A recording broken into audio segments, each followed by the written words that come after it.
चलो फिर स्टार्ट करते हैं। आज की क्लास में हम क्या पढ़ने वाले हैं, मैं पहले ये बता दे रही हूँ। देखो, कल की क्लास में हमने क्या पढ़ा था। थोड़ा सा मैंने ओवरव्यू दिया था जो पिछली क्लास का। फिर उसके बाद मैंने वेरिएबल्स के बारे में पढ़ाया था और डेटा टाइप्स के बारे में पढ़ाया था। ठीक, और इनसे रिलेटेड मैंने कुछ होमवर्क भी दिए थे जो अब मैं कल देखूंगी। ठीक, इनसे रिलेटेड हमने कुछ होमवर्क भी दिया था।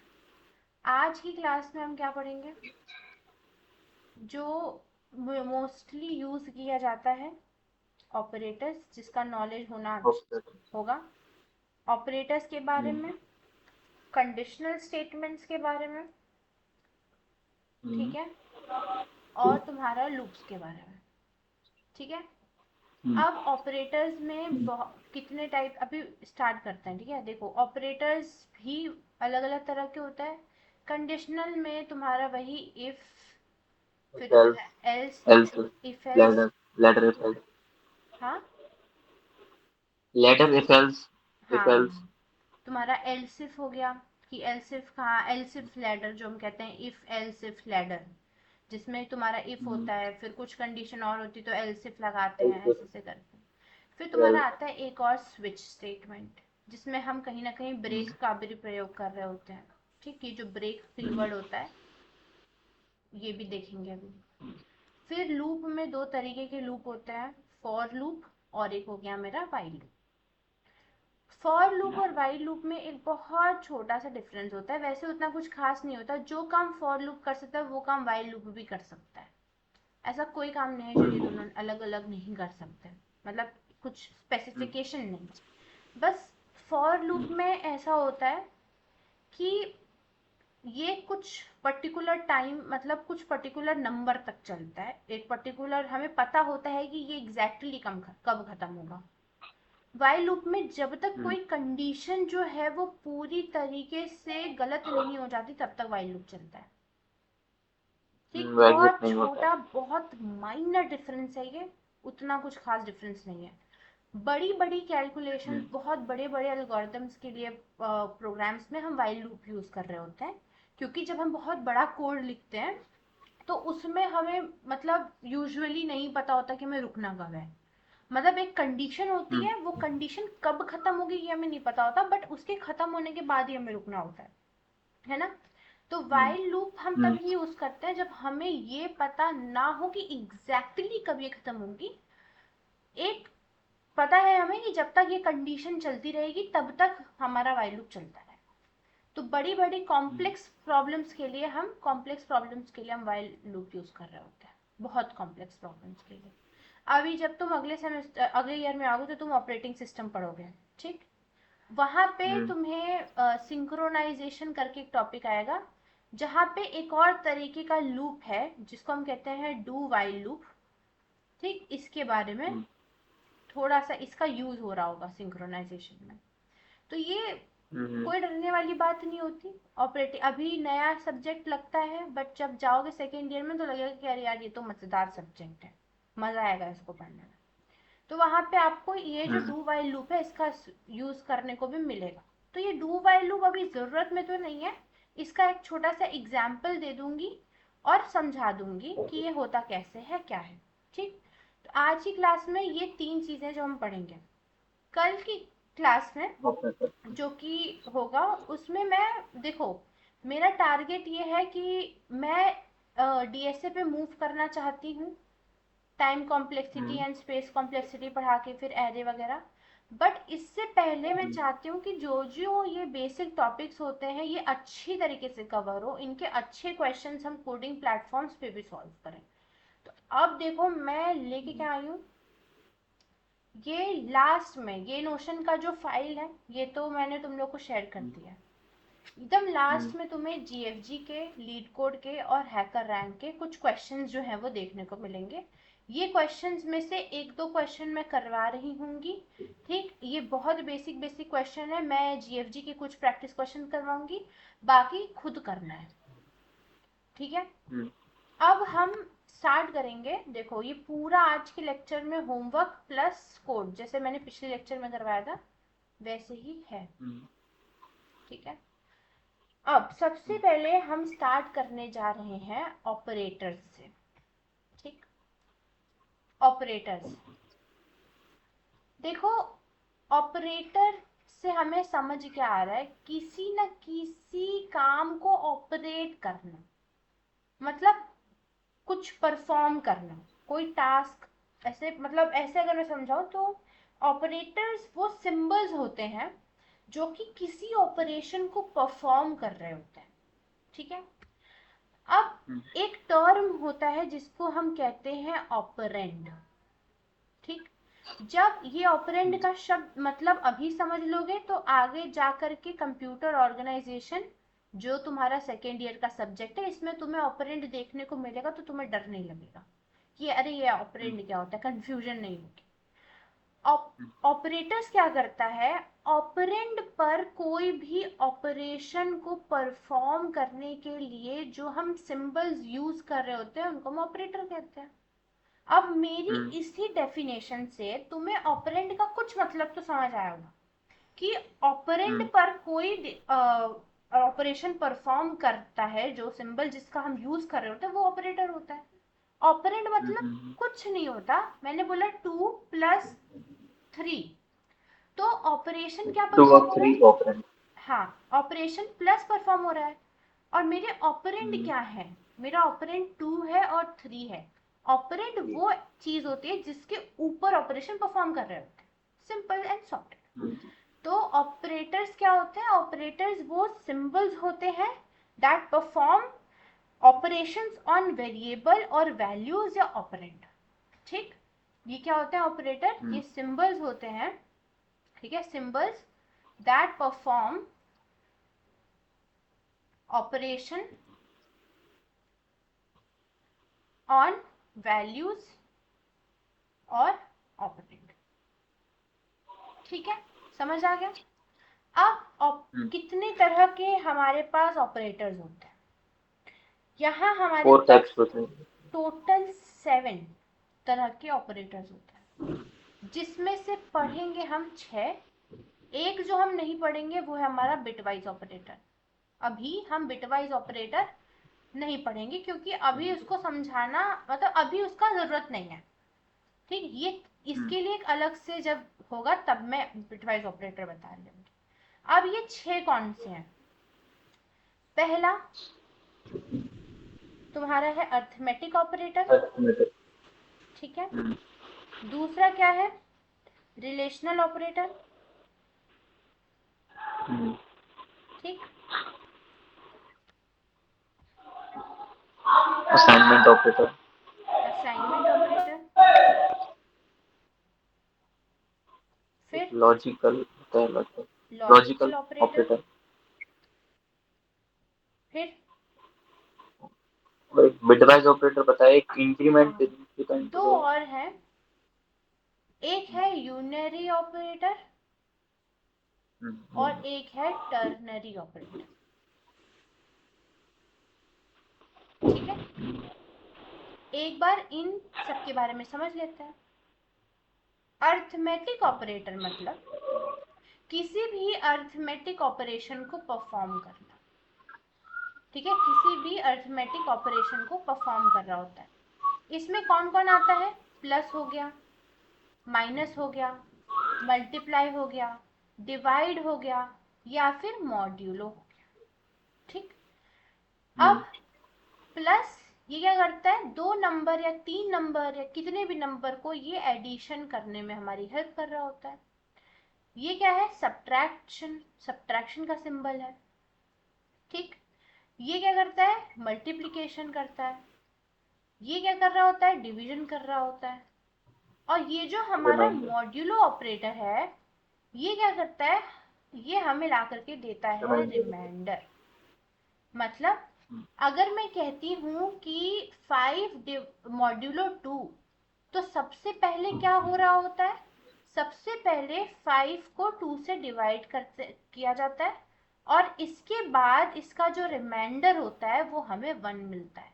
तो 5 मॉड्यूलो 2 का जो आंसर होता है वो हमेशा 1 होता है।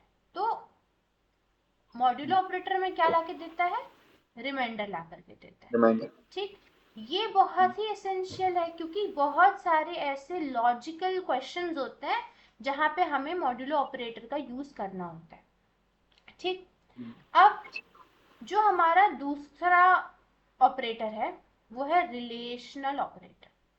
रिलेशनल ऑपरेटर क्या कर रहा होता है, देखो किसी भी चीज के बीच में रिलेशनल ऑपरेटर से समझ क्या आ रहा है, देखो मीनिंग निकालने की कोशिश करो। रिलेशन बता रहा है, ठीक है, किसी भी चीज के बीच में ये कुछ ना कुछ मुझे रिलेशन की बात तो हो रही है। मतलब अगर मैं कहती हूँ कि ए और बी में मुझे रिलेशन निकालना है, क्या क्या हो सकता है, या तो ए बी के बराबर हो, या तो ए जो है वो डबल इक्वल टू, बी से बड़ा हो, या ए जो है वो बी छोटा से हो, छोटा हो सकता है ग्रेटर देन, बराबर और छोटा हो, हाँ, और हो सकता है छोटा या, लेस देन इक्वल टू। ठीक।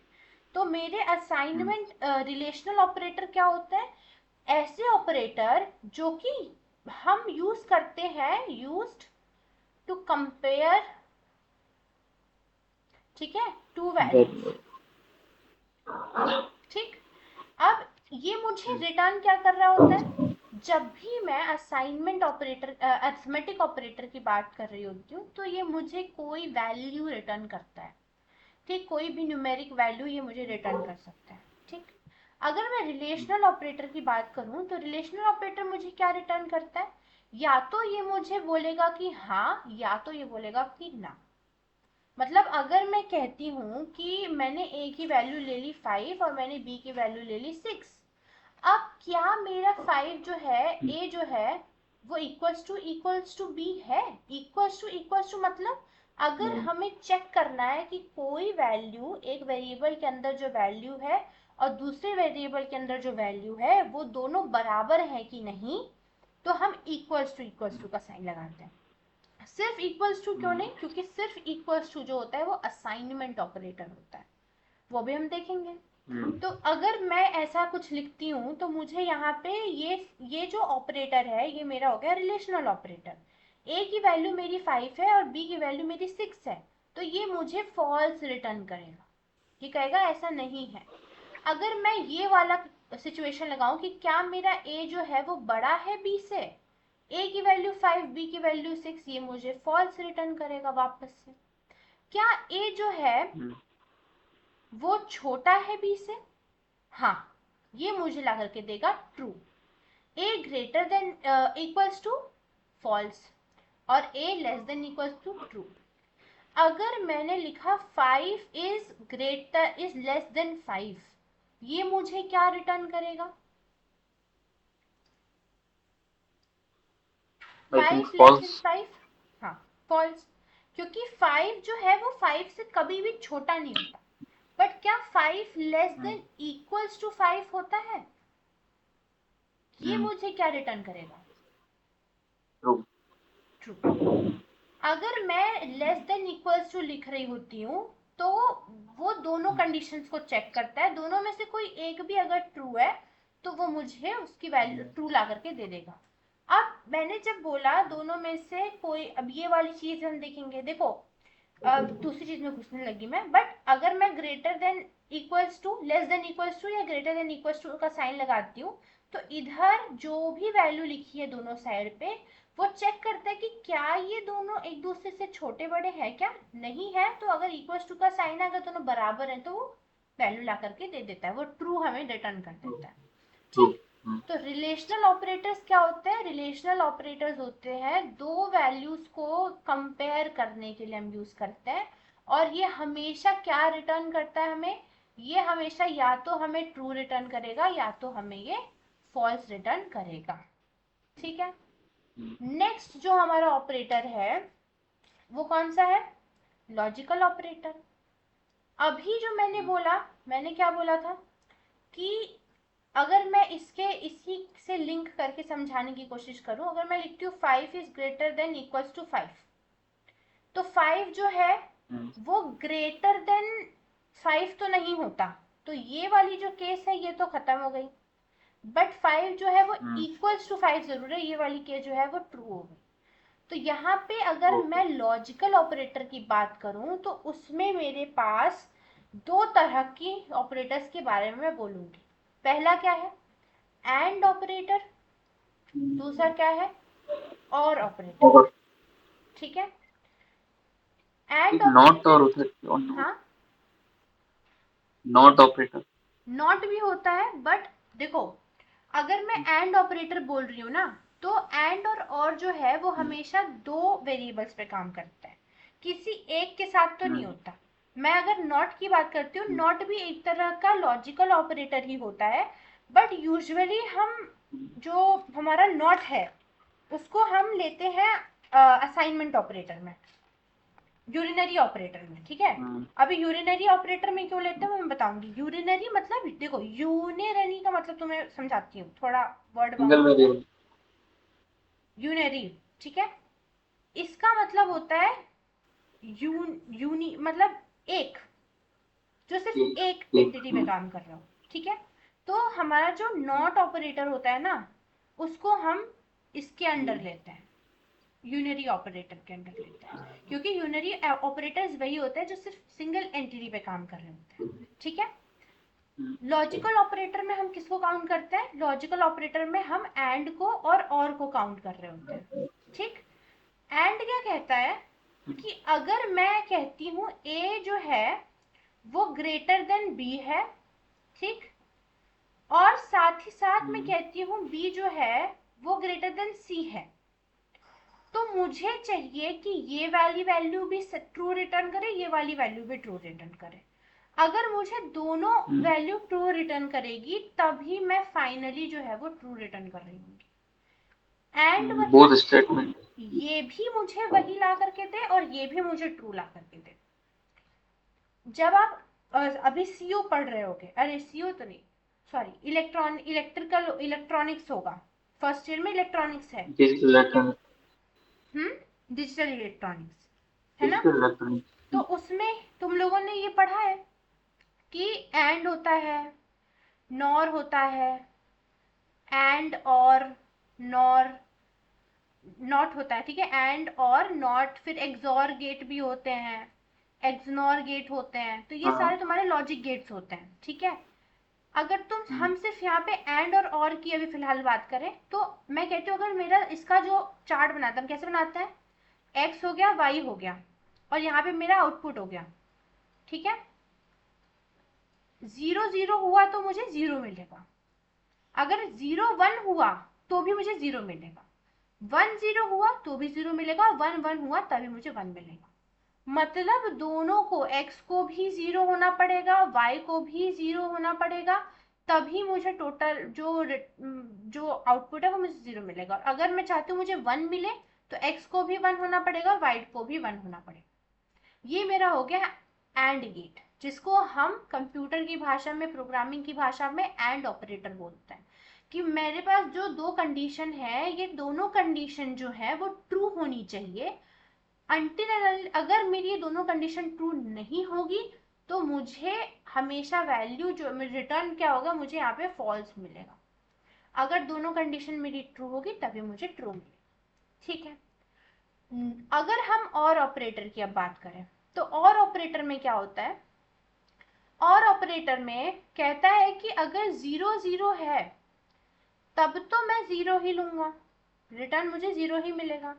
अगर 1 0 है तो आउटपुट मेरा 1 होगा, 0 1 है तो 1 होगा, और 1 1 है तो भी मेरा 1 ही होगा। ठीक है, मतलब ये क्या कहता है, और ऑपरेटर क्या कहता है कि तुम मेरे मेरे दो भाई बहन है, अगर दोनों में से कोई एक भी सही होगा ना तो मैं खुश रहूंगा। एंड ऑपरेटर क्या कहता है कि मेरे दो भाई बहन है, मुझे चाहिए कि दोनों अच्छे बच्चे हो तभी मैं खुश रहूंगा, अगर दोनों नहीं होंगे तो मैं मानूंगा कि मैं खुश नहीं हूं, मैं खुश नहीं हूं अगर मुझे दोनों मेरे भाई बहन अच्छे नहीं हुए तो। ठीक है, तो एंड और के बीच में यही डिफरेंस होता है। अब हम कैसे लिखते हैं एंड और को, बेसिकली एंड ऑपरेटर को हम लिखते हैं ये वाला साइन बना के। ठीक है, और ये होता है तुम्हारा एंड का सिंबल, और का सिंबल तुम्हारा ये होता है, दो डंडी। ये तुम्हारा और का सिंबल हो गया। ठीक है, क्वेश्चंस हम देखेंगे अभी, बस एक साथ देखेंगे ऑपरेटर्स के क्वेश्चन। ठीक है, अब हमने क्या क्या कौन कौन सा ऑपरेटर कवर कर लिया कि हमारे अर्थमेटिक ऑपरेटर, रिलेशनल ऑपरेटर और लॉजिकल ऑपरेटर। अब हम आते हैं हमारे असाइनमेंट ऑपरेटर।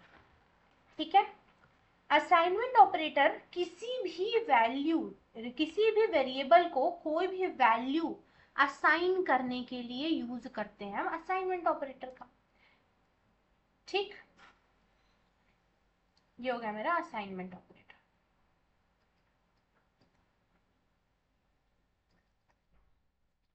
असाइनमेंट ऑपरेटर में सबसे पहला ऑपरेटर क्या होता है, ये इक्वल्स टू।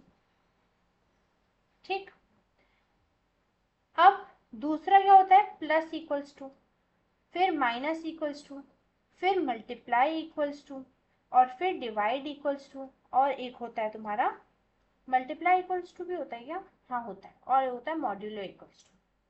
ठीक, मैं कहती हूँ कि a की वैल्यू जो है 10 है, b की वैल्यू जो है वो 20 है। अब मैं कहती हूँ a जो है वो b के बराबर है।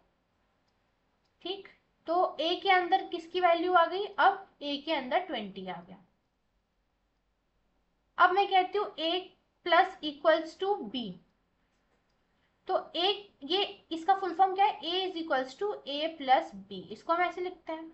यानी a के अंदर क्या आ गया, a की जो इनिशियल वैल्यू थी 10 प्लस b यानी 20, यानी a की वैल्यू इसकी वजह से क्या हो गई, 30 हो गई। इसकी बात कर लेते हैं, a is equals to 10, b is equals to 20, है ना। a minus equals to b, मतलब a में से माइनस कर दो b को और जो वैल्यू उसको a में डाल दो, तो तुम्हारा a की वैल्यू फाइनली क्या हो जाएगी, -10 हो जाएगी। Multiply equals to a is equals to 10, b is equals to 20, a multiply equals to b, मतलब a के अंदर a मल्टीप्लाई b डाल दो, तो a इज इक्वल्स टू क्या हो जाएगा, 200। ऐसे ही हो गया मेरा divide equals to, a is equals to 50, b is equals to 5। मैं कहती हूँ a divide equals to b, मतलब ये क्या कहता है कि a is equals to a divide by b, इसको करो और उसको डाल दो, तो a डिवाइड बाई b क्या हो गया, 10 हो गया, तो इसकी वजह से मेरी वैल्यू क्या हो गई a की, वो हो गई 10। ठीक, अब एक हो गया मेरा modulo, modulo equals to a की वैल्यू मैंने 50 ली, b की वैल्यू मैंने 10 ली, तो यहाँ पे मुझे मॉड्यूलो के अंदर क्या मैंने कहा, a modulo equals to b, ये क्या है, a is equals to a modulo b। a मेरा 50 है, b मेरा 10 है, इसको मैं डिवाइड करूंगी, मुझे रिमाइंडर 0 मिलेगा, तो a की वैल्यू मेरी यहाँ पे 0 है। समझ आ गई इतनी बात। असाइनमेंट ऑपरेटर क्या करता है, असाइन करता है वैल्यू। ठीक है, आगे समझ में। हाँ। अब हम देखते हैं यूनरी ऑपरेटर और टर्नरी ऑपरेटर। ठीक, इसमें से जो टर्नरी ऑपरेटर है ना, ये बहुत मजेदार है। ठीक, यूनरी ऑपरेटर जो है ये भी बहुत मजेदार है, देखते हैं इसको, चलो एक सेकेंड। देखो, मैंने बोला यूनरी बोलता है कि मैं सिर्फ और सिर्फ, अभी तक हमने जितने भी ऑपरेटर्स पढ़े वो सब दो वैल्यूज पे काम कर रही थी, बट तुम्हें भी पता है जब हम फॉर लूप लिखते हैं तो लास्ट में हम जो एक फाइनल कंडीशन लिखते हैं, यहाँ पे हम आई प्लस प्लस कर रहे होते हैं, ये कौन सी तरह का ऑपरेटर होता है, यही होता है मेरा यूनरी ऑपरेटर। ठीक है, देखते हैं एक बार इसको अच्छे से।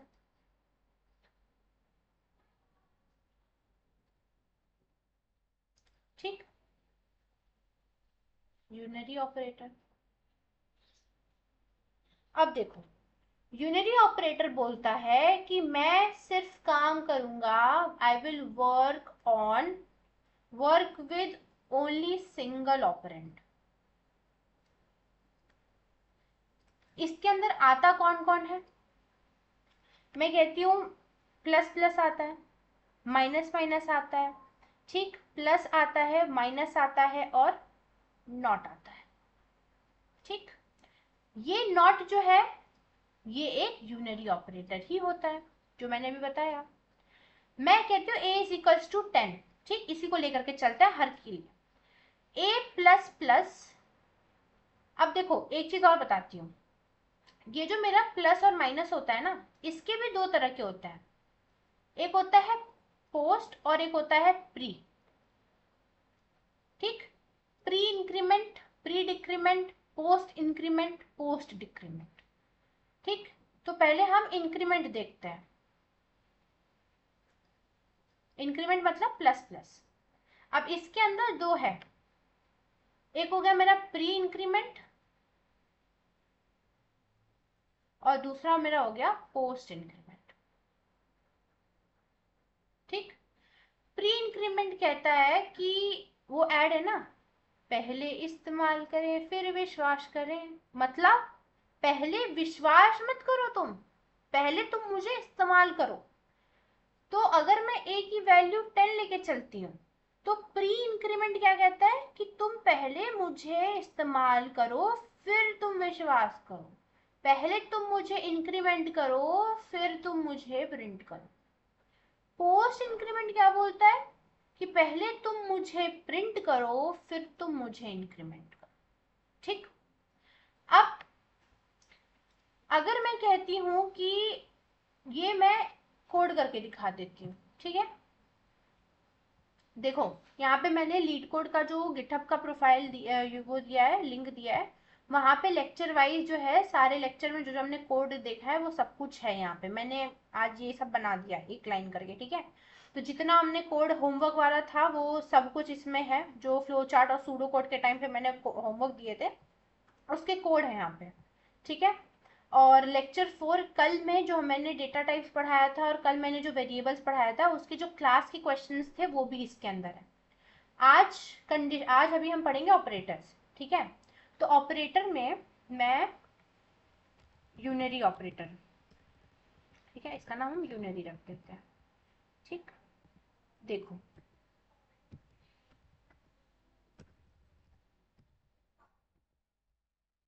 थोड़ा साइज बढ़ा दूं,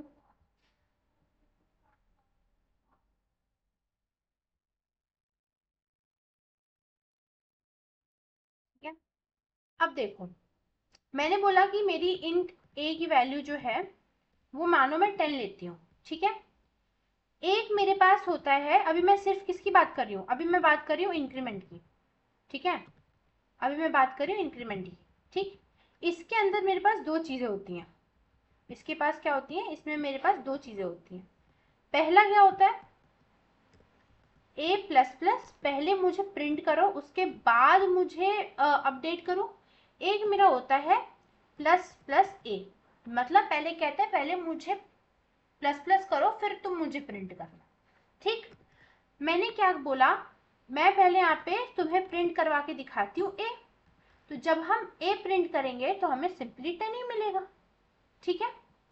अब जब मैं a प्लस प्लस भी प्रिंट करवाऊंगी, ठीक, पहले आ जान दो इसको, 10 मिल गया मुझे। अब हम अगर इसको देखें a प्लस प्लस तो मुझे क्या मिलेगा, एस आउट करा मैंने a प्लस प्लस, ठीक है।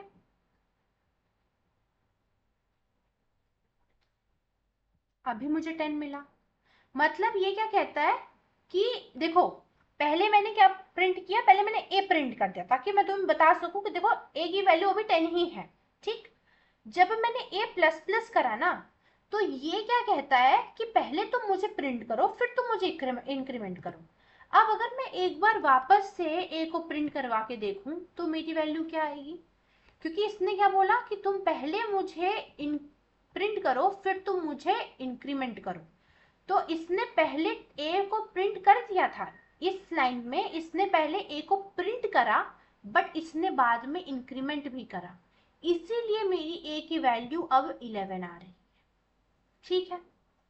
अब अगर मैं यहाँ पे ए प्लस प्लस ए लिखती तो यहाँ पे मेरी वैल्यू क्या आती, पहले तो 10 ही था। अब ये बोलेगा कि मेरी वैल्यू जो है वो नहीं, अब मेरी वैल्यू, मैंने वो वाली चीज हटा दी, वो वाला लाइन हटा दिया, वापस देखो ए की वैल्यू अभी भी 10 ही है, मैंने सिंपली ए की वैल्यू को 10 प्रिंट करवा दिया। अब ये क्या कहता है कि पहले तो मैं इंक्रीमेंट करूंगा, उसके बाद ही मैं प्रिंट करूंगा। वो क्या कर रहा था, एस आउट जब मैं ए प्लस प्लस कर रही थी तो वो क्या कर रहा था, पहले वो प्रिंट कर रहा था और इंटरनली उसने इंक्रीमेंट कर दिया था। इस वजह से जब मैंने ए को प्रिंट करवाया तो 11 प्रिंट हुआ। बट जब यहाँ पे मैंने प्लस प्लस ए लिखा तो पहले इसने क्या करा, पहले इसने इंक्रीमेंट किया फिर इसने प्रिंट करा है। समझ आया? कोई कंफ्यूजन है तो बताओ।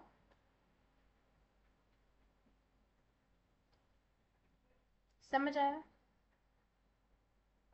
ओके, ठीक है। तो ये पोस्ट इंक्रीमेंट और पोस्ट डिक्रीमेंट जो है वो हमें बहुत हेल्प करता है। जब तुम कोड शेफ पे कॉन्टेस्ट दोगे तो वहां पे हमें क्या कहता है कि टेस्ट केस जो है वो भी तुम्हें इनपुट लेना है, ठीक है।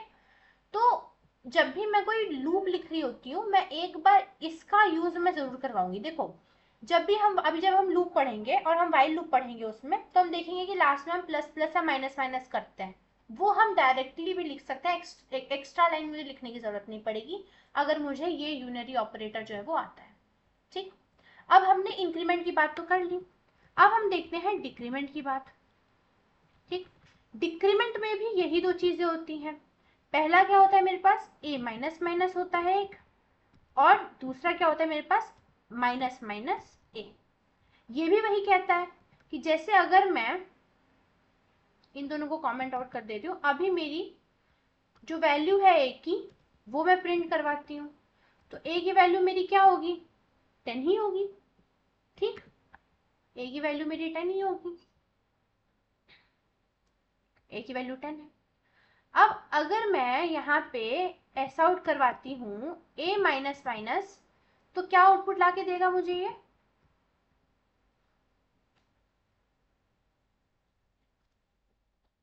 क्या आउटपुट ला के देगा मुझे ये, ए माइनस माइनस करूंगी तो 10 ही ला करके देगा। अगर मैं यहाँ पे एस आउट कर रही होती माइनस माइनस ए, तब ये मुझे क्या ला करके देता, 9 ला करके देता। ठीक है, अगर मानो मैं ये लाइन प्रिंट नहीं करवाती हूँ, ठीक है, इसके बाद अगर मैं ए को प्रिंट करवाती तो ये मुझे क्या ला करके देता, 9। वेरी गुड, तो ये कॉन्सेप्ट जो है वो क्लियर हो गया है। ठीक है, एक बार इसको करवा लेते हैं रन। पहले इसने 10 दिया, फिर इसने 10 दिया, फिर इसने 9 दिया। अगर मैं इसको ना चला करके इसको चलाऊं तो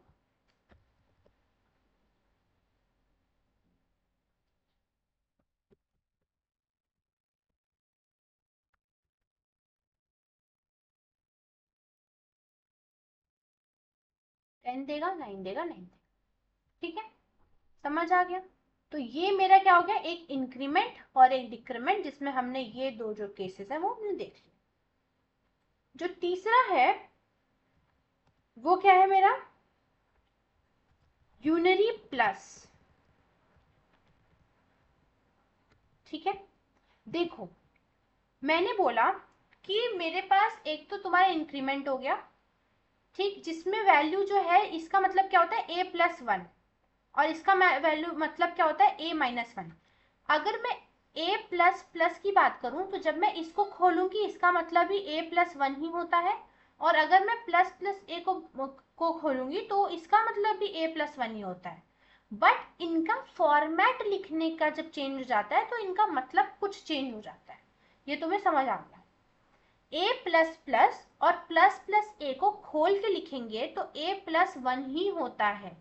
बट ये होता कब है, इसमें जब हम प्रिंट कर देते हैं उसके बाद ये हो रहा होता है, और इसमें पहले ये परफॉर्म होता है फिर हम प्रिंट करते हैं।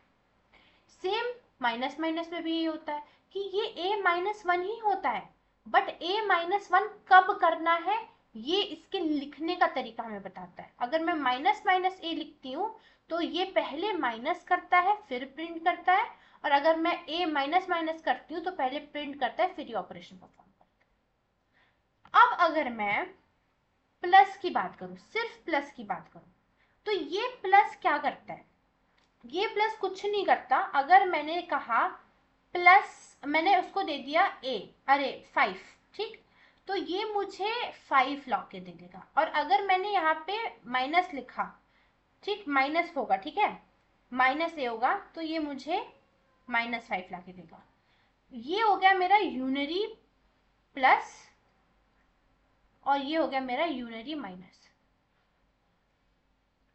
ठीक है, बेसिकली ये क्या करता है, प्लस को पॉजिटिव मतलब नंबर को पॉजिटिव बना देता है, और माइनस क्या करता है, नंबर के आगे एक नेगेटिव डाल देता है। ठीक है, एक बार करके देखते हैं। मैं कहती हूँ एस आउट करो प्लस ए, जो सिंपल है।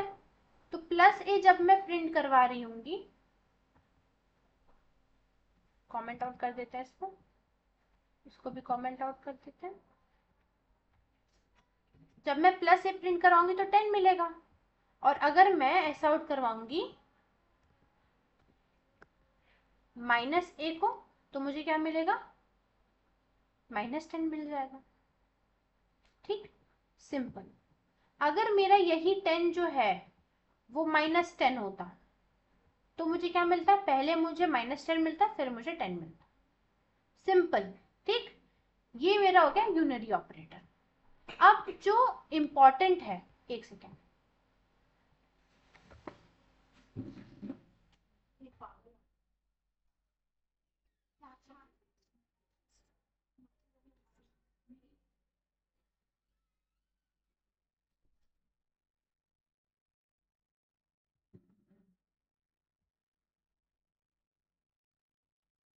अभी सबको आना होता है, यही गुस्सा दिलाता है मुझे। चलो, तो यूनरी का मतलब समझ में आ गया। अब जो हमारा एक और बचता है वो हो गया मेरा, जो कि मेरे यूनरी के बाद ऑपरेटर्स में, ये तो मेरा यूनरी ऑपरेटर हो गया। ठीक है, लॉजिकल। ठीक है, मेरा लॉजिकल नॉट। ठीक है, तो लॉजिकल नॉट क्या कहता है, जो कि मैंने अभी तुम पूछे कि दीदी नॉट जो है वो भी आता है। अगर मैं कहती हूँ नॉट का, एक बार हम देखते हैं जैसे इलेक्ट्रॉनिक्स में बनाते हो, अगर कोई जीरो है तो वो क्या कर देता है, उसको 1 बना देता है, और 1 को वो 0 बना देता है। मतलब अगर कोई कंडीशन ट्रू है और उसके आगे मैं नॉट ऑपरेटर यूज कर लेती हूँ, तो वो उस कंडीशन का आउटपुट जो है वो मुझे फॉल्स देने लगता है। और अगर कोई कंडीशन फॉल्स है और उसके आगे मैं नॉट यूज करने लगती हूँ, तो ये मुझे क्या लगा के दे देता है, ट्रू ला करके दे देता है।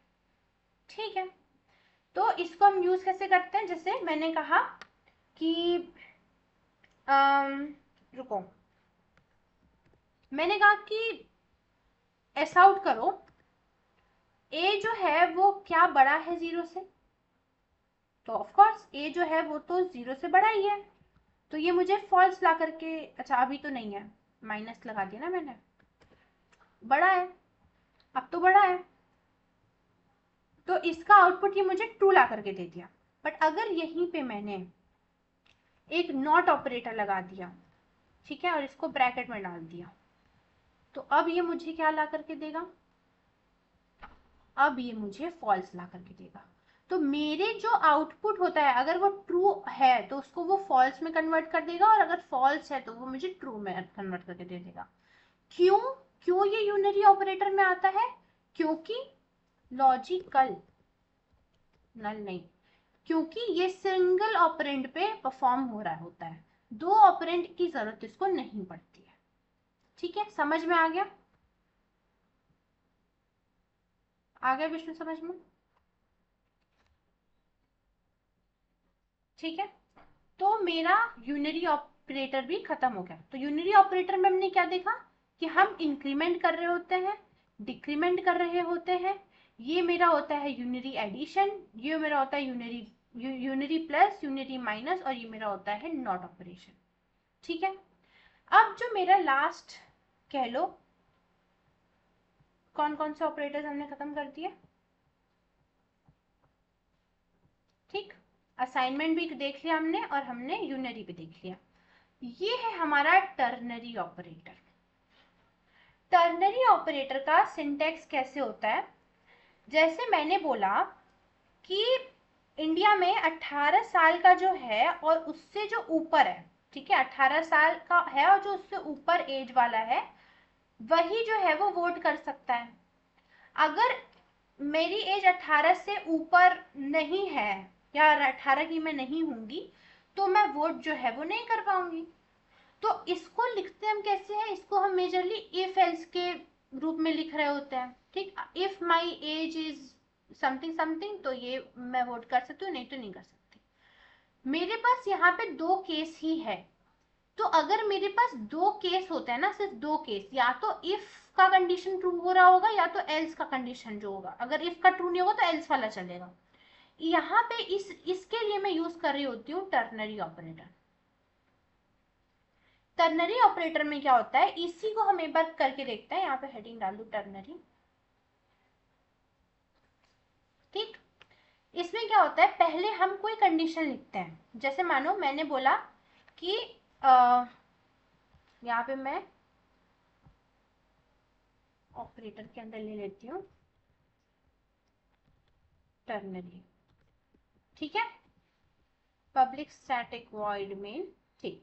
अब मैंने क्या किया, int age is equals to, मैंने यहाँ पे पहले तो इनपुट ले लिया। हम हमेशा कुछ भी कोड लिखेंगे तो हम स्कैनर क्लास का ऑब्जेक्ट बनाना ही प्रेफर करेंगे, हम मैनुअली नहीं लेंगे, ठीक। अब मैंने क्या किया, मैंने एज को इनपुट ले लिया sc.nextInt करके। अब मैं चाहती हूँ कि मैं ये कहूँ कि अगर मेरी जो एज है वो बड़ी है या बराबर है 18 की, ठीक, तो मैं एलिजिबल हूँ, ठीक। या फिर अगर मैं एज वाला एग्जांपल ना लूँ, चलो एज वाला ही ले लेते हैं। और अगर ऐसा नहीं है, अगर मेरी एज जो है वो छोटी है, 18 साल से मैं छोटी हूँ, तो मुझे कह दो नॉट एलिजिबल, ठीक। अब इसको एक तो हम फॉर लूप के थ्रू लिखेंगे, बट यहाँ पे मेरे पास दो ही कंडीशन है, तो मैं क्या करूंगी, मैं एक मैं क्या करूंगी यहाँ पे, देखो यहाँ हम यूज करते हैं टर्नरी ऑपरेटर का। कैसे, हमारे पास जो भी कंडीशन होती है वो हम एक ब्रैकेट में लिख रहे होते हैं और इसके बाद हम लगाते हैं क्वेश्चन मार्क कि क्या ये कंडीशन सही है या नहीं है। अगर ये कंडीशन सही है तो यहाँ पे जो भी लिखा है सेमीकोलन से दो चीज सेपरेटेड होती है, ठीक है। यहाँ एक कोई चीज लिख रही होती है और यहाँ कोई चीज लिख रही होती है। तो अगर ये कंडीशन ट्रू है तो ये प्रिंट कर दो, वरना ये प्रिंट कर दो, ठीक है।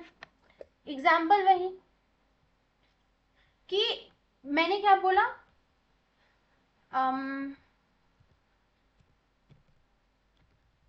मैं यहाँ पे एक स्ट्रिंग ले लेती हूँ, स्ट्रिंग एलिजिबल, एल एल करके। मैं क्या करती हूँ, कंडीशन मेरी ये है कि if my age is greater than equals to 18, तो मुझे क्या प्रिंट करवा दो, तो एस आउट करवा दो,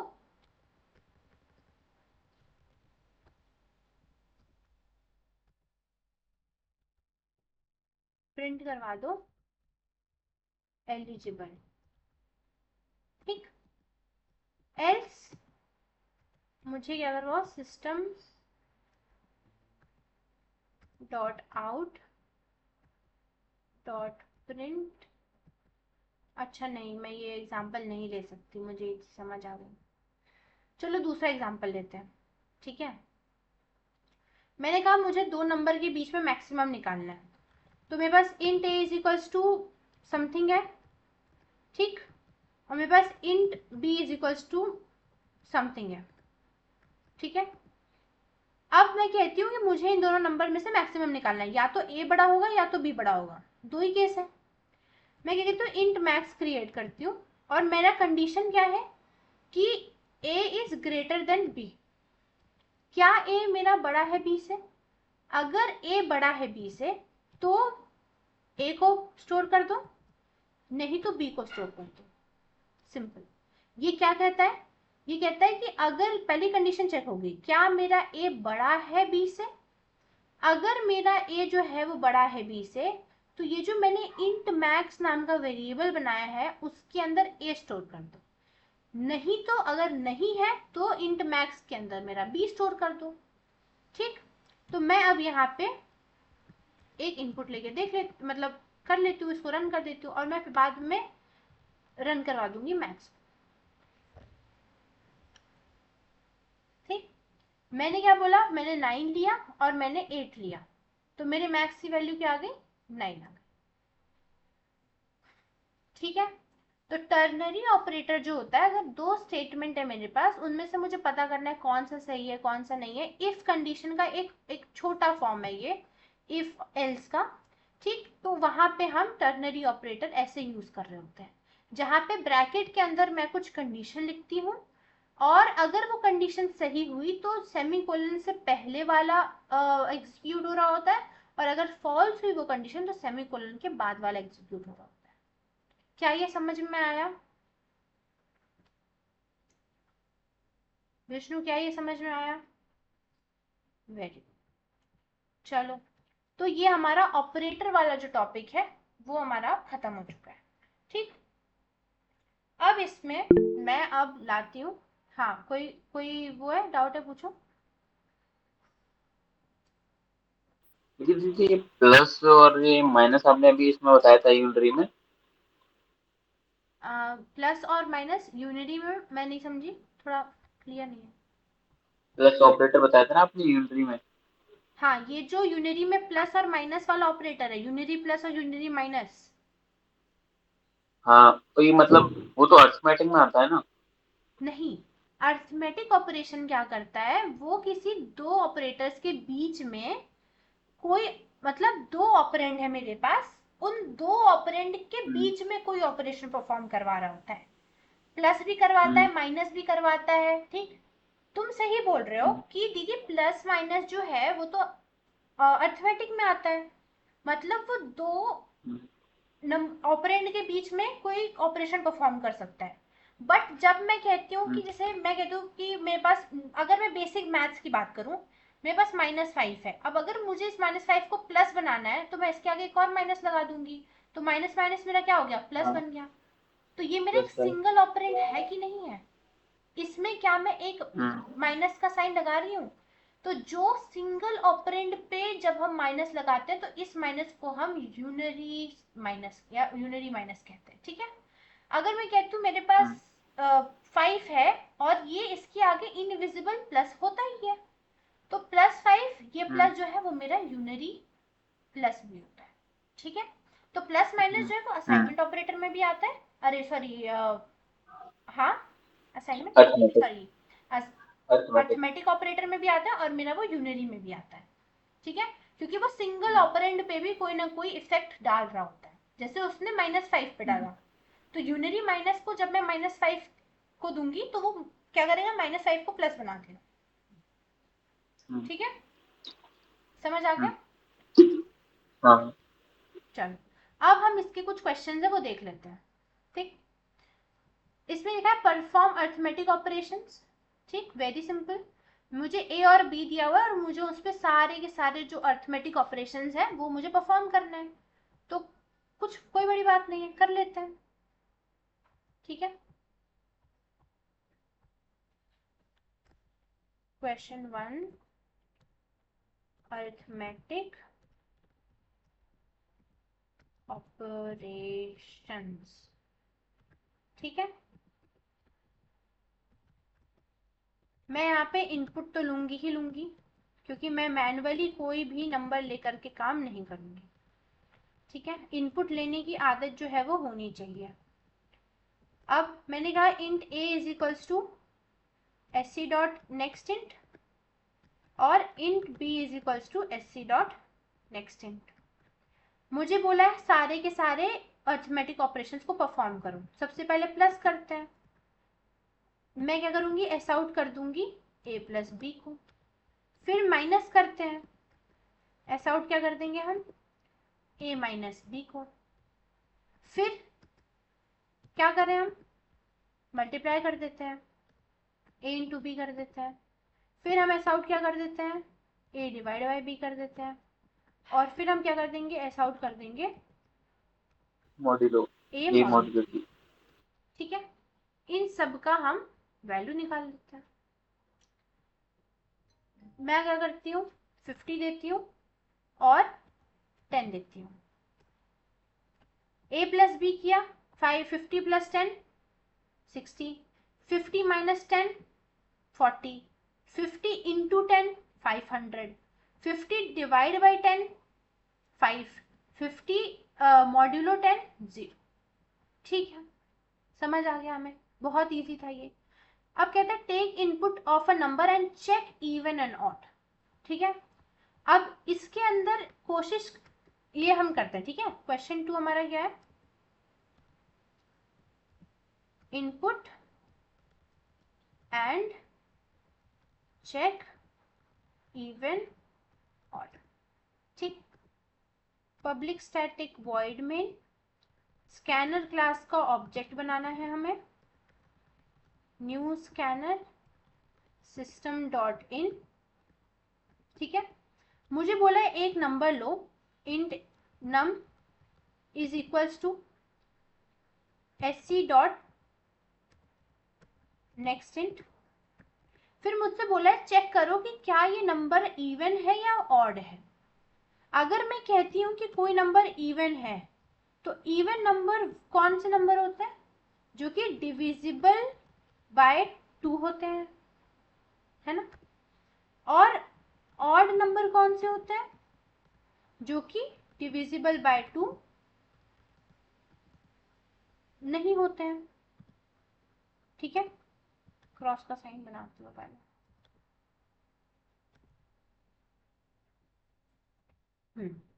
यही ले लो। ठीक है, ये नहीं होते क्रॉस। ठीक, तो अब मैं क्या कर सकती हूँ, मैं कह दूंगी कि इफ मेरा ये जो नंबर है ये मॉड्यूलो 2, देखो मॉड्यूलो ऑपरेटर क्या देता है, मुझे रिमाइंडर ला करके देता है। अगर मेरा कोई नंबर पूरी तरीके से 2 से डिविजिबल होगा तो वो नंबर ऑफ कोर्स उसका रिमाइंडर क्या होगा, 0 होगा। तो अगर मेरा नंबर जो है मॉड्यूलो 2 जो है वो 0 हुआ, ठीक है, नंबर मॉड्यूलो 2 इक्वल्स टू 0 हुआ, तो मैं यहाँ पे क्या कर दूंगी, मैं उसको प्रिंट करवा दूंगी कि ये जो मेरा नम है, num is an even number. ठीक है, एल्स मैं क्या प्रिंट करवा दूंगी कि num is an odd number.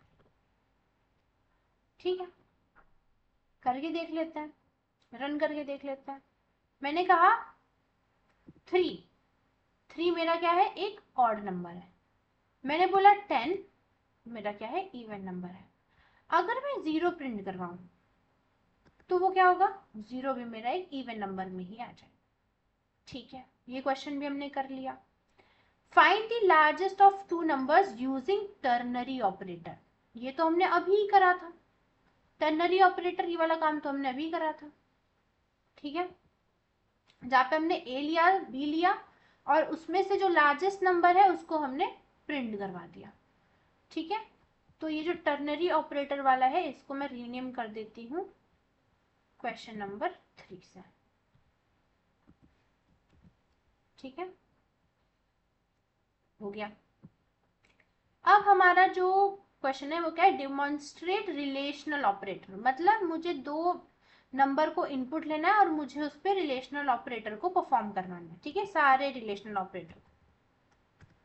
ठीक है, question number 4, relational operator, public static void में। ठीक, मैं क्या करूंगी, हमेशा मैं इनपुट तो लूंगी क्योंकि इनपुट की आदत हमेशा हमें हमेशा होनी चाहिए। ठीक है, sc new scanner system dot इन।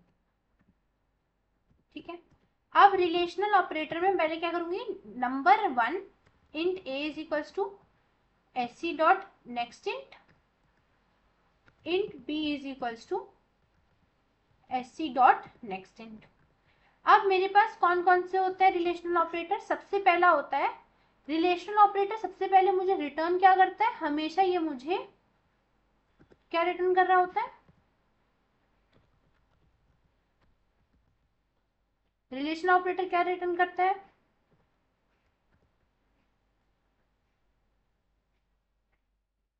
बताओ बताओ। True false. ठीक है, या तो ये ट्रू रिटर्न करेगा या तो ये फॉल्स रिटर्न करेगा। तो A equals to B,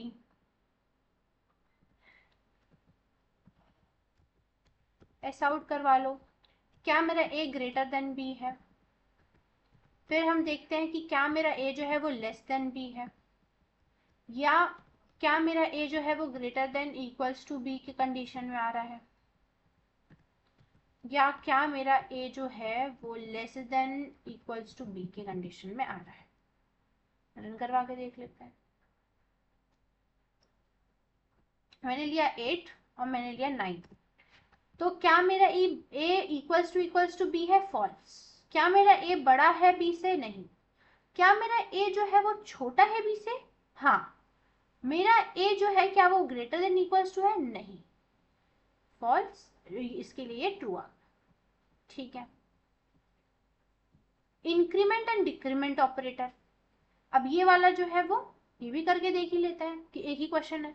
use increment and decrement operator, या फिर मैं कह लू यूज, हाँ चलो इंक्रीमेंट डिक्रीमेंट, क्योंकि यूनरी में हम इंक्रीमेंट होता है, डिक्रीमेंट होता है हमारे पास यूनरी प्लस यूनरी माइनस और लॉजिकल नॉट, ठीक ये होता है। उसमें से मेजरली हमारे काम का क्या होता है, इंक्रीमेंट और डिक्रीमेंट, जिसमें हम पोस्ट इंक्रीमेंट और pre increment post increment pre decrement post decrement पढ़ चुके हैं, ठीक है। तो यहाँ पे हम क्या करते हैं, एक और हमारा new Java class, question number 5, increment और डिक्रीमेंट, ठीक है। Public static volume, scanner class को हमेशा इंपोर्ट करवाना है,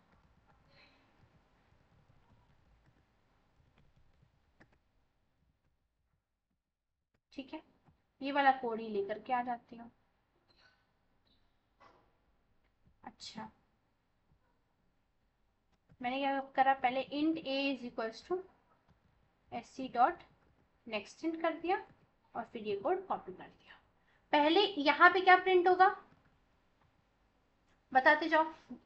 अगर मानो मैं यहाँ पे इनपुट में 15 लेती हूँ, तो A की वैल्यू क्या प्रिंट होगी, मुझे 15 देगी। 15, इसमें क्या वैल्यू देगी मुझे, 16, 16 देगी।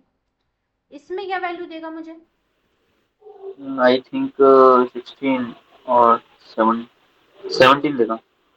इसमें मुझे क्या देगा, एक मिनट दी, एक मिनट। 17 देगा। चलो देखती हूँ, हाँ, इसमें मुझे क्या देगा, 18 देगा। क्या देगा ये, 18। हाँ 16 या 15, तुम्हारी आवाज नहीं आ रही अच्छे से, 18 देगा, ठीक है। इससे नीचे वाला क्या देगा, माइनस माइनस A क्या देगा,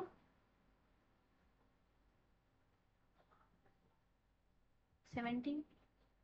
A माइनस माइनस क्या देगा,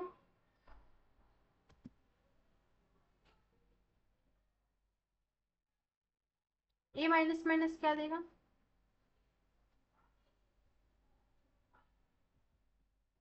16। फिर फाइनल मुझे A की वैल्यू क्या मिलेगी यहाँ पे,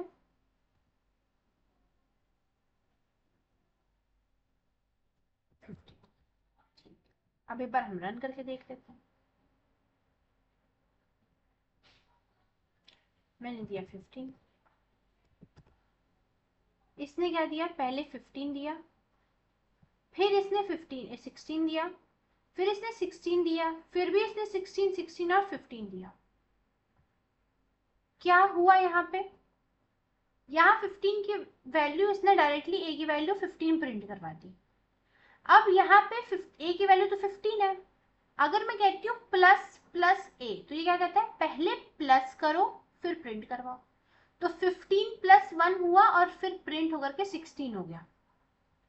अब ए की वैल्यू मेरी 16 है। अब ए प्लस प्लस क्या बोलता है कि पहले मुझे प्लस करवाओ, पहले मुझे प्रिंट करवाओ, फिर इंटरनली मैं इंक्रीमेंट कर दूंगा। तो यहाँ पे ये 16 प्रिंट होगा, बट इंटरनली ए की वैल्यू जो है वो, हाँ ब्लेंडर हो गया, वो 17 हो जाएगी। तो जब मेरी ए की वैल्यू अब 17 हो गई, तो अब ये क्या कहता है कि माइनस माइनस ए करो। इंटरनली मेरी ए की वैल्यू अब 17 हो चुकी है, अब मैंने माइनस किया फिर मैंने प्रिंट किया, तो मेरी ए की वैल्यू वापस से यहाँ पे 16 आ गई। अब ये क्या कहता है कि ए की वैल्यू को पहले प्रिंट करो फिर तुम माइनस करना। ए की वैल्यू 16 थी, उसने प्रिंट कर दी, फिर इंटरनली उसने माइनस कर दिया, तो वापस यहाँ पे क्या आ गया, 15 आ गया। क्या अब समझ में आया? क्या अब गलती होगी? वे ठीक। तो यहाँ पे हमारा ये ऑपरेटर का जो फासला था वो खत्म हो गया। अब यहाँ पे कुछ क्वेश्चन है छोटे छोटे, जिनको मैंने थोड़ी अच्छे तरीके से लिखने की कोशिश करी है। ये क्वेश्चन के आंसर्स आपको अब करने हैं, ठीक है। अब ये क्वेश्चन का जो आंसर है ना, देखो ये तुम जितने अब कोडिंग के क्वेश्चंस आएंगे, उन सारे कोडिंग के क्वेश्चंस को गिटहब पे करके, पहले आपको लीड कोड पे इसको करना है, लीड कोड कह रही हूँ, अपने आईडी पे करो, फिर तुम उसको गिटहब पे अपलोड कर देना, मैं वहां से ही देख लूंगी। एक बार मांगूंगी अगर, तो मैं वहीं से देख लूंगी, ठीक है। लेक्चर का नाम लिख करके कब का होमवर्क है ये कर देना। अब हम आते हैं कंडीशनल स्टेटमेंट्स में, आज का हमारा दूसरा टॉपिक। कंडीशनल स्टेटमेंट्स में कंडीशनल्स, ठीक है, ये हमें क्या करता है, एक सेकेंड रुक जाओ।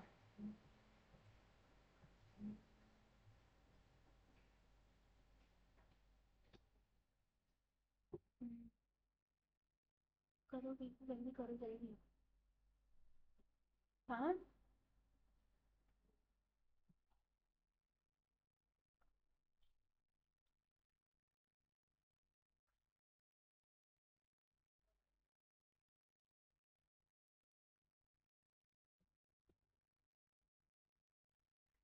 मैं जितना ही अवॉइड कर लूंगी किसी की कॉल ना है, बट कॉल तो जरूर आए, ठीक है। अब देखो कंडीशनल स्टेटमेंट्स क्या कहते हैं, कंडीशनल स्टेटमेंट्स हेल्प करते हैं टू मेक प्रोग्राम, मतलब conditional statements help the program make decision based on some certain conditions. अगर मेरा प्रोग्राम है, ये हेल्प करते हैं प्रोग्राम को टू मेक डिसीजन, ठीक है, बेस्ड ऑन सम कंडीशन, ठीक है। जैसे मैंने इफ इसमें क्या क्या आता है देखो, इफ एल्स, ठीक, इसी में हम क्या कहते हैं, इफ एल्सिफ लैडर। एक हमारा हो गया स्विच स्टेटमेंट। तो इन कंडीशनल स्टेटमेंट्स की हेल्प से, ये जो कंडीशनल स्टेटमेंट्स होते हैं, इनकी हेल्प से हमारा जो प्रोग्राम होता है ना, वो कुछ काम करने के लिए जो डिसीजन है वो बना पाता है। मैं कहती हूँ कि अगर मेरी एज जो है वो बड़ी है या बराबर है 18 से, तभी मैं वोट दे सकती हूँ। तो मैंने क्या बोला कि if my age is greater than equals to 18, तब मैं क्या कर दो, ऐसा आउट कर दो कि आई एम एलिजिबल, ठीक है, मैं एलिजिबल हूं। अब ये अकेला पड़ गया कि व्हाट इफ अगर मेरा एज बड़ा मतलब नहीं हुआ, तो यहाँ पे हम एल्स भी लेकर के आते हैं कि अगर ये कंडीशन ट्रू नहीं हुई, फिर हम क्या करेंगे, हम प्रिंट ऐसा आउट करवा देंगे नॉट एलिजिबल। एल्सिफ कहाँ पे सीन में आता है, इफ क्या करता है, वो किसी पर्टिकुलर कंडीशन अगर वो ट्रू होती है, तो अंदर जो भी लिखा हुआ काम होता है इस ब्लॉक के अंदर, ये हमारा ब्लॉक हो गया, ये कर्ली ब्रेसेस के अंदर जो ब्लॉक ऑफ कोड है उसको वो एग्जीक्यूट कर देता है। बट अगर मेरा इफ का जो कंडीशन है वो ट्रू नहीं हुआ, तब मेरा एल्स जो है वो चल जाता है। इसमें एल्स में कोई कंडीशन नहीं होती है। एल्स इफ लैडर क्या होता है, वही मानो मैंने कहा कि अगर मेरे मार्क्स जो हैं वो बड़े हैं, मतलब ज्यादा है 90 से, तो मेरी ए ग्रेड है। अगर मेरे मार्क्स जो है वो ग्रेटर देन इक्वल्स टू 75 है तो मेरी बी ग्रेड है। और अगर मेरे मार्क्स जो है वो ग्रेटर देन इक्वल्स टू 65 है तो मेरी सी ग्रेड है। और अगर मेरा मार्क्स जो है वो लेस देन 65 हुआ तो मैं फेल हो गई। ठीक है, इसमें हम कैसे लिखते हैं, सिंपल है कि पहले क्या होगा कि हम इफ कंडीशन डालेंगे और हम बोलेंगे हम मार्क्स ले लेंगे। मानो मेरा मार्क्स की वैल्यू समथिंग से 75 है, ठीक, 75 नंबर पाई हूं मैं 100 में से। तो मैं कहती हूँ अगर मेरा मार्क्स जो है वो ग्रेटर देन इक्वल्स टू 90 है, तब एस आउट कर दो ए। अब इसके बाद मैं चाहती हूँ मेरी और भी कंडीशंस है, इस वजह से मैं अगर ये कंडीशन फॉल्स हो गई तो अदर कंडीशंस को चेक करने के लिए मैं एल्स इफ को इंट्रोड्यूस करते हैं। इफ कंडीशन के इफ के अंदर जो कंडीशन लिखी होती है अगर वो फॉल्स हो गई और मेरे पास अभी और कंडीशंस बची हुई हैं जिनको मुझे चेक करना है, तो वहां पे मैं एल्स इफ लेकर के आती हूँ। तो एल्स इफ के अंदर मैंने क्या बोला कि अगर मेरा मार्क्स जो है वो ग्रेटर देन इक्वल्स टू 75 है, तब मेरा ग्रेड जो है वो बी होगा। मैंने यहाँ पे marks less than equals to या लेस देन 95 90 क्यों नहीं लिखा, क्योंकि ऑलरेडी जब ये कंडीशन फॉल्स हो जाएगी तभी ये वाली कंडीशन चलेगी। मतलब एक बार अगर मेरा मार्क्स चेक हो गया कि क्या मेरा मार्क्स बड़ा या बराबर है 90 के, अगर मेरा ये कंडीशन फॉल्स हुआ है तभी मेरी ये वाली कंडीशन तो चल रही है, तो मुझे इसके लिए वापस चेक करने की कोई जरूरत नहीं है। तो मैं लूप में डायरेक्टली इतना ही लिख सकती हूँ अपने इफ एल्स कंडीशन में, बस मार्क्स को चेक करना है क्या वो 75 से बड़ा या बराबर है या नहीं है। अब एल्स इफ मार्क्स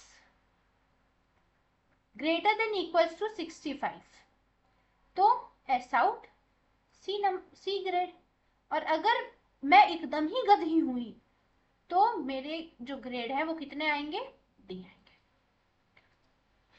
तो एल्सिफ लैडर इन सेंस कि इफ कंडीशन, इफ के अंदर जो कंडीशन लिखी अगर वो ट्रू नहीं हुई तो एल्सिफ के अंदर की कंडीशन चला दो। अगर एल्सिफ के अंदर की कंडीशन जो है वो ट्रू नहीं हुई तो और मल्टीपल एल्सिफ हम लगा सकते हैं। हम मल्टीपल इफ स्टेटमेंट भी लगा सकते हैं, बट हमें वो करने की जरूरत नहीं है, वो अच्छा नहीं माना जाता। एल्सिफ का इस्तेमाल इसीलिए होता है कि अगर ये कंडीशन ट्रू हो फॉल्स हो गई तो ये नहीं चलेगी। अगर मानो मैं यहाँ पे इफ लगाती ना तो मेरी ये कंडीशन अगर ट्रू हो गई तो उसके बावजूद ये सारी कंडीशंस चेक होंगी। बट चूंकि मैंने यहाँ पे एल्सिफ लगाया था तो मेरी ये जो कंडीशंस है, अगर पहली वाली कंडीशन मेरी ट्रू हो गई तो बाकी की जो कंडीशन है वो नहीं चलेंगी। ठीक है, तो ये मेरा एल्स इफ एल्स और एल्सिफ हो गया। अब अगर मैं आऊं स्विच स्टेटमेंट पे, तो स्विच क्या कहता है कि मानो कुछ कंडीशन, जैसे एक हफ्ते में 7 दिन होते हैं, ठीक है, तो अगर मैं कहती हूँ कोई इंसान आया और ये कोई पर्टिकुलर बटन है, इसको 1 क्लिक कर देता है तो मंडे आ जाए, ठीक है, 2 क्लिक करता है तो ट्यूसडे आ जाए। तो हफ्ते में 7 दिन होते हैं, मेरे पास 7 बटन होने चाहिए। ठीक, पहले बटन पे कोई क्लिक करे तो उसको मंडे मिले, दूसरे पे क्लिक करे तो उसको ट्यूसडे दिखे, तीसरे पे करे तो उसको वेंसडे दिखे, चौथे पे तो थर्सडे, और पांचवे पे तो फ्राइडे, छठे पे तो सैटरडे, और सातवें पे तो संडे। तो स्विच स्टेटमेंट क्या कहता है, जिस हिसाब का मेरा बटन होगा उस हिसाब का मैं तुम्हें आउटपुट दूंगा।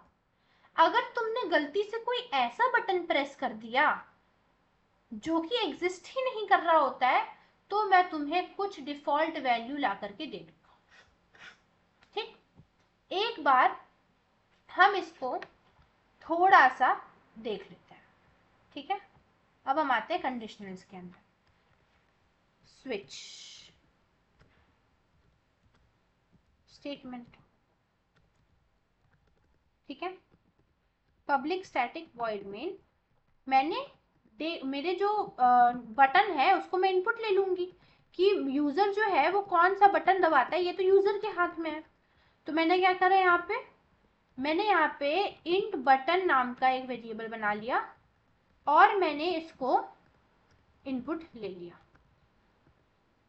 ठीक है, अब मैं चाहती हूं कि जब कोई 1 पे क्लिक करे तो उसको मंडे दिखे, 2 पे क्लिक करे उसको ट्यूसडे दिखे, और ऐसे ऐसे करके मुझे 7 दिखने चाहिए। तो मैंने क्या करा, स्विच के अंदर मैंने बटन को डाल दिया। ठीक, अब जिस हिसाब का मेरा बटन होगा उस हिसाब का मेरा केस जो है वो चल रहा होगा। तो अब मैं कुछ केसेस यहाँ पे डिफाइन कर देती हूँ कि अगर मेरी बटन की वैल्यू 1 हुई, देखो जो मेरा डेटा, जैसे स्विच के अंदर मैंने बटन को पास करा, तो बटन का जो डेटा टाइप है वो इंट है, तो स्विच केस में भी जो मेरा नंबर है वो भी इंटीजर ही होना चाहिए। अगर मैं यहाँ पे कैरेक्टर डिफाइन करती, ठीक है, sc डॉट समथिंग, मानो यहाँ पे मेरा होता a, ठीक है, मैं ए ले लेती हूँ उसमें। ठीक है, तो यहाँ पे एक एरर दिखाएगी, ये रन ही नहीं होगा, इसको चाहिए कि यहाँ पे भी एक कैरेक्टर ही हो। ठीक है, तो जिस हिसाब का डेटा टाइप होगा उस हिसाब का आर्ग्यूमेंट या फिर कह लो एक कंडीशन जो है वो हम स्विच के अंदर पास कर रहे होंगे। अब अगर मैं कहती हूँ कि 1 प्रेस करता है बटन में, तो मुझे क्या प्रिंट करके दे दो, मंडे। ठीक है,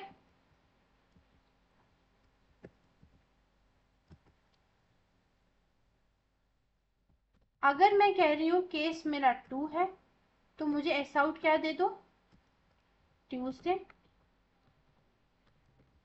ठीक है, अगर केस मेरा केस 3,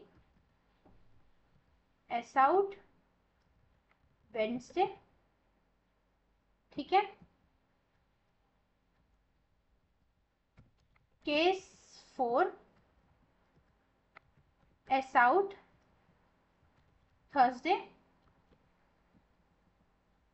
ठीक है, और केस 5, एस आउट फ्राइडे।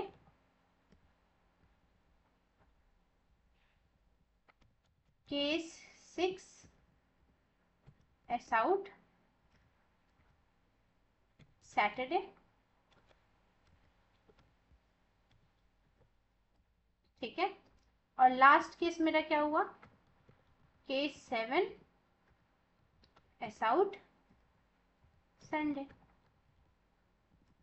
ठीक है, तो अब एक बार इसको चला के देख लेते हैं, हम बटन देंगे उसको और वो यहाँ पे मैंने गड़बड़ी कर दी।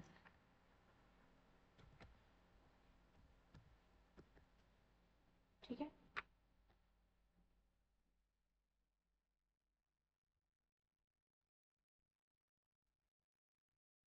देखो मानो मुझे मैंने बटन 4th वाला दबाया, तो 4th वाला जब मैंने बटन दबाया तो मुझे सिर्फ थर्सडे दिखना चाहिए था, इसके ऊपर का कोई वैल्यू नहीं मिला मुझे, इसके ऊपर का मुझे कुछ नहीं मिला, बट मुझे थर्सडे तो मिला ही मिला, 4th बटन पे जो वैल्यू थी वो तो मुझे मिली ही मिली, साथ में मेरे नीचे की भी सारी वैल्यूज मिली। यहीं पे हमारा ब्रेक स्टेटमेंट आता है। अगर मैं यहाँ पे जैसे ही मेरी पहली केस जो है वो सेटिस्फाई हो जाए, मैं वहीं पे रुक जाऊं, नीचे का एक भी प्रिंट ना हो, इसलिए मैं ब्रेक लगा रही हूँ। ब्रेक क्या करता है, जैसे ही पर्टिकुलर कंडीशन मीट हो गई, मैं वहीं पे तोड़ दूंगी उस पर्टिकुलर लूप को या उस पर्टिकुलर स्विच स्टेटमेंट को।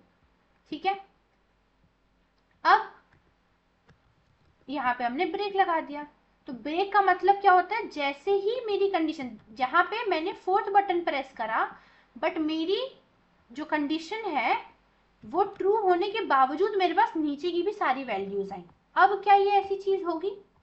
अगर मैंने वापस से इसको रन करा और मैं 4 दी तो सिर्फ और सिर्फ मुझे थर्सडे ही मिलेगा और मुझे कुछ नहीं मिलेगा।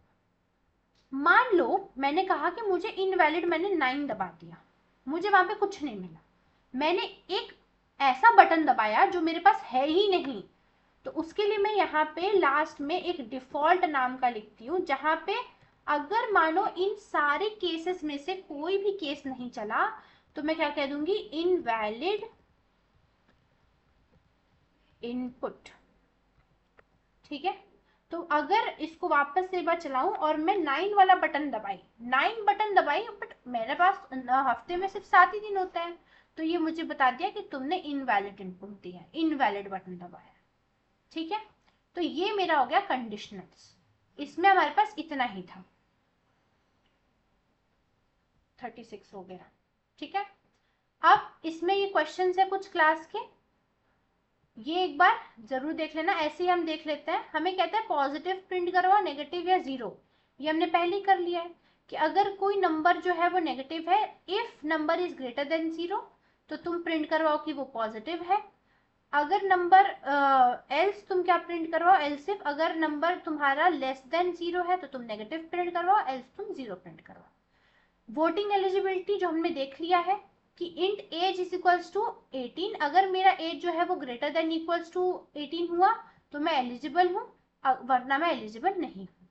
दो नंबर्स का ग्रेटर, ये भी मैंने इफ एल्स में देख लिया है कि a is equals to 10, b is equals to 20, अगर a बड़ा हुआ तो a को प्रिंट करवा दो, b बड़ा हुआ तो b को प्रिंट करवा दो। स्विच स्टेटमेंट में मैंने डे को 3 डाला, और अगर केस 1 में क्या है, अगर मैं पहला बटन दबाती तो मंडे मिलता, दूसरा दबाती तो ट्यूसडे मिलता, तीसरा दबाती तो वेडनेसडे मिलता, और अगर मानो मैंने कोई दूसरा बटन दबा दिया तो मुझे इनवैलिड दे देगा। ये भी हमने कर लिया है। अब यहाँ पे फॉर लूप है, लूपिंग वाला कॉन्सेप्ट, जो कि शायद यहाँ नहीं होना चाहिए, बट पता नहीं यहाँ पे मैंने क्यों लिख दिया इसको, बट ये तुम्हारा लूप वाले के अंदर आएगा। ठीक है, बस, तो ये मेरा हो गया हमारा हो गया कंडीशनल्स। ठीक है, इसको मैं फॉर लूप के अंदर डाल देती हूँ। बस, अब टाइम बहुत ज़्यादा हो चुका है, मैं यहाँ पे आज लूप भी करवाना चाहती थी बट मैं नहीं करवा पा रही हूँ। एक तो क्लास देखो 7 बजे की टाइम होती है, अगर 7 बजे ही स्टार्ट हो चुकी होती क्लास तो ये फॉर लूप लूप भी खत्म हो चुका होता, इतना ज़्यादा एक्सटेंड ही नहीं करना पड़ता। बट क्लास देर से स्टार्ट होती है, 7 बजे से क्लास स्टार्ट होती ही नहीं है। अब मैं एवं ही पढ़ाऊँ क्या? होना भी तो चाहिए ना किसी को। हाँ, मैं अपने आप को तो पढ़ाऊंगी नहीं। तो ये हो गया। अब ये जो फॉर लूप वाला कॉन्सेप्ट है ये सब कुछ हम कल करेंगे, प्रिंट पैटर्न प्रिंटिंग वगैरह भी देखेंगे। ठीक है, अब इसका होमवर्क वगैरह तुम कर लेना। ठीक है, और ये जो गिटहब पे है ये सारे आज का लेक्चर का जितना भी कोड है वो भी चला जाएगा। ठीक है, तो ये लूप वाला तो मैं अब अगले लेक्चर में पढ़ा रही हूँगी। यहाँ पे मैं पैकेज बना लेती हूँ लेक्चर 6 का, और ये लूप्स को उसी के अंदर डाल देती हूँ। ठीक है, आज हमने जो जो पढ़ा, कंडीशनल्स में जो क्लास के क्वेश्चंस थे वो मैं इसके अंदर डाल दूंगी, सॉरी, और फिर मैं इसको पुश कर दूंगी। होमवर्क जो है वो कंप्लीट कर लेना। ठीक है, कोई डाउट या कोई प्रॉब्लम हो तो बताओ।